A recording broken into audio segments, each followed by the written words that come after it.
ఇటు చూడండి, నన్ను చూడండి, స్టడీ బ్యాక్ బోర్డ్. ఈ 5th 6th వాళ్ళని బయటకు పంపించి సిటీ ఉండాలి. ఇప్పుడు చెప్పండి, లీడ్ ఇండియా.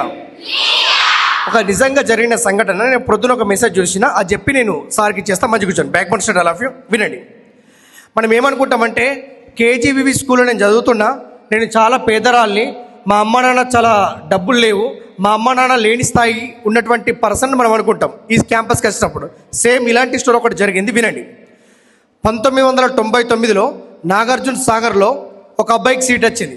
సేమ్ మీలాగనే ఆ హాస్టల్కి వెళ్తున్నప్పుడు బ్యాగ్ పట్టుకొని బిక్కు బిక్కుమంటూ వెళ్తున్నటువంటి సమయంలో ఆయన మస్తు బాధ అవుతుంది. గేట్ లోపలికి ఎంటర్ అయ్యిండు, పక్కన క్లాస్లో కూర్చున్నాడు. ఆ 6th క్లాస్ చదువుతున్నప్పుడు ఆ పక్కన ఉన్న ఒక అబ్బాయి అన్నాడు, అరే ఎందుకు డల్గా ఉన్నవరా అంటే, ఎందుకు డల్గా ఉన్నానంటే, నేను స్కూల్కి వస్తున్నప్పుడు మా నాన్నని ఒక పర్సన్ తిట్టిండు. మా ఊర్లో చాలా డబ్బులు ఉన్నాయినా, మా ఊర్లో కులం పెద్ద అయినా తిట్టిండు. ఏమని తిట్టినంటే, మా నాన్న పండ్ల వ్యాపారి, నీ కొడుకున్నట్టు పంపించిన వరా ఏం సాధిస్తాడు అని ఒక్క మాట నా కళ్ళకు నీళ్ళు వచ్చినాయి. అప్పుడు ఆయన అడిగిండు, ఏమని అడిగాడంటే, ఈ పండ్లు నీ దగ్గర ఉన్నాయా, నేను తీసుకుంటానంటే ఆ పండ్లు నా దగ్గర లేవు అన్నందుకు మా నాన్నని 10 మందిలో ఇన్సల్ట్ చేసిండు. అది నాకు గుర్తొస్తుంది, నాకు ఏడుపు వస్తుంది, నాకు ఇంటికి వెళ్ళ బుద్ధి అవుతుంది, వాడిని పిచ్చ కొట్టుడు కొట్టాలనిపిస్తుందని చెప్తాడు. ఆ విషయము ఆ పిల్లగాడు ఏం చేస్తారంటే వాళ్ళ సార్కి చెప్తాడు. ఆ సార్ పేరు లింగయ్య, సాంఘిక శాస్త్రం చెప్పే లింగయ్య సార్ కూర్చునిబెట్టి, ఏమైందంటే, సార్ మా నాన్న ముందర తిట్టిండు కదా సార్, నాకు ఏడుపు వస్తుంది, నాకు ఉండబుద్ధి అయితే లేదు అని అన్నాడు. ఏం చేద్దావురా అన్నాడు. నేను వెళ్ళి కొడతాను సార్, వాడిని పిచ్చ కొట్టుడు కొడతాను అన్నాడు.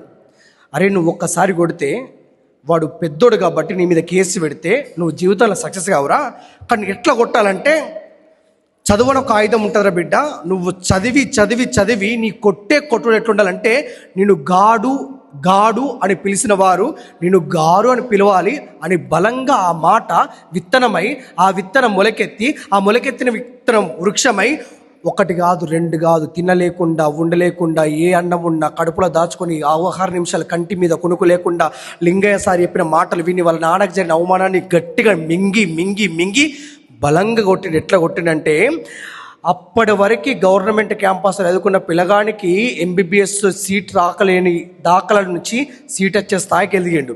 ఎంబీబీఎస్ కంప్లీట్ చేసిండు, ఎండి కంప్లీట్ చేసిండు. నిమ్స్లో ఎండి కంప్లీట్ చేసిన తర్వాత ఆయన రిపోర్ట్ చూసి చెప్తే ప్రాణం పోతుంది, రిపోర్ట్ చూసి చెప్తే ప్రాణం వస్తుంది. అంటే రిపోర్ట్ చూసి చెప్తాడు ఈయన చాలా బతుకుతాడని. అంత గొప్పగా అయిన తర్వాత ఆయన గురించి ఒక మేడం తెలుసుకొని, ఈ అబ్బాయి ఇక్కడ నుండి కాదు హైదరాబాద్ ఒక కార్పొరేట్ హాస్పిటల్ ఉండాలంటే ఆయన ఒక మాట చెప్పిండు, నాకు అన్నం పెట్టింది గురుకులం, నాకు ఆశయం ఇచ్చింది గురుకులం, నేను చదివింది గురుకులం, నాకు సొసైటీ చాలా ఇచ్చింది, నాకు 1-2 కోట్లు ఇంపార్టెంట్ కాదు, నాలాగా పేదరికంలో ఉన్న ప్రతి ఒక్క బిడ్డకి నేను సర్వీస్ చేస్తానని నల్గొండ జిల్లా గొల్లెగూడెంలో డాక్టర్ వృత్తిని ఎంచుకొని కొన్ని లక్షల మందికి ఆదర్శమైనటువంటి గొప్ప వ్యక్తి పేరే డాక్టర్ మత్సగిరి. ఆ అన్న ఎంత గొప్పగా అనుకుంటే ఇంత గొప్పడైండు. చదువు ఒక్కటి మాత్రమే మన జీవితాన్ని మారుస్తుందని చెప్పినటువంటి ఆ మత్సగిరి అన్నకి మీరు కొట్టే చప్పట్లో ఆదర్శప్రాయం వినబడాలి మిత్రులారా. ఇదంతా